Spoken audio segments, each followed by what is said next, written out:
नमस्कार, स्वागत है आपका। मेरा नाम है विपिन विभाग। राजस्थान, मध्य प्रदेश, छत्तीसगढ़ और तेलंगाना जैसे राज्यों में होने वाले विधानसभा चुनाव में दलित वोट को जोड़ने की सियासत चल रही है, लेकिन इन सब से अलग उत्तर प्रदेश में जिस तरीके से दलित वोट बैंक को अपने साथ जोड़ने की राजनीतिक दलों ने सियासी जंग शुरू की है, वह बहुत रोचक हो चली है।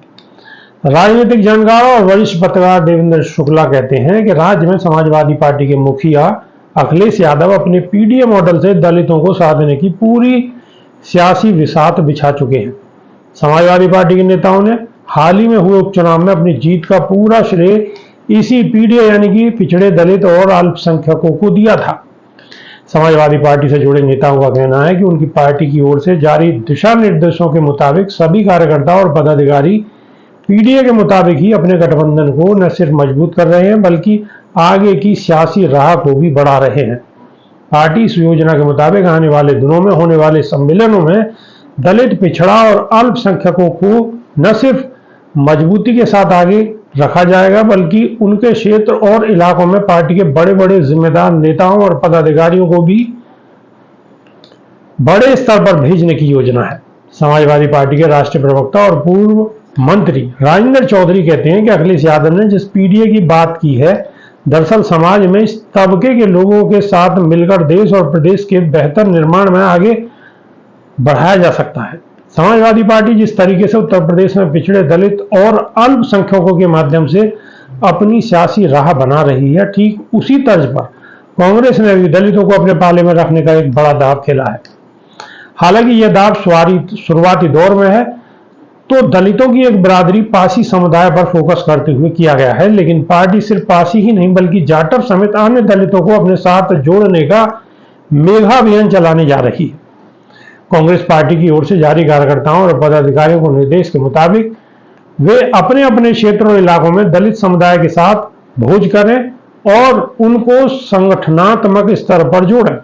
इसके साथ साथ आगे की रणनीतियों के लिए वरिष्ठ पदाधिकारियों के संग बैठकों का आयोजन करने का निर्देश तो मिला ही है, बल्कि आने वाले दिनों में दलितों के बीच में पार्टी के बड़े नेताओं के आयोजन करने की रणनीति बनी है।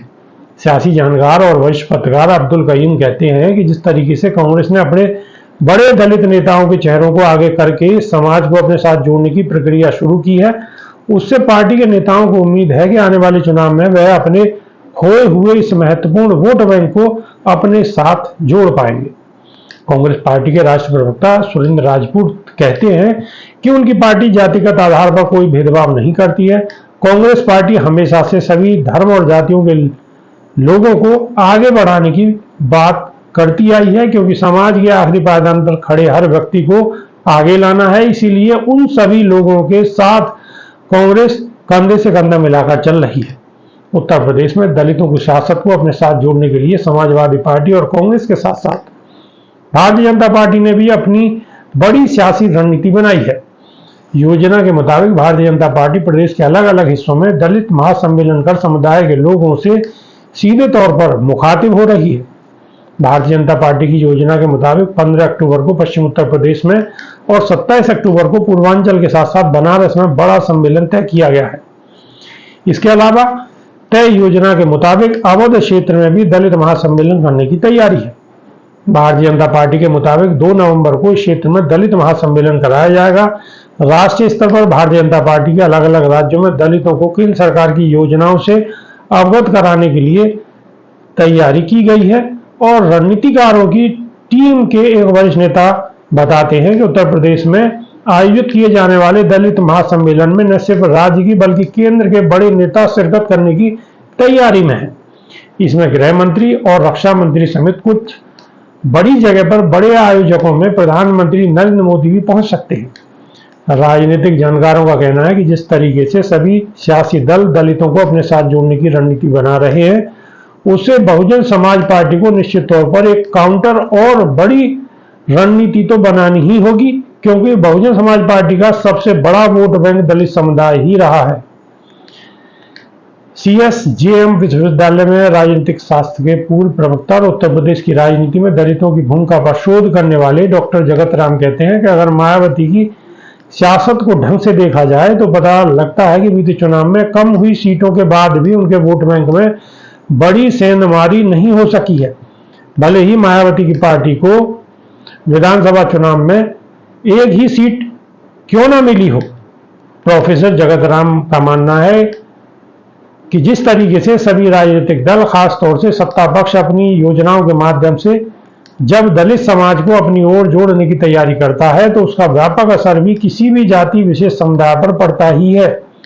ऐसे में यह कहना कि भारतीय जनता पार्टी का दलितों को अपनी ओर जोड़ने का अभियान चलाना कारगर नहीं होगा, ऐसा सियासत में नहीं सोचना चाहिए।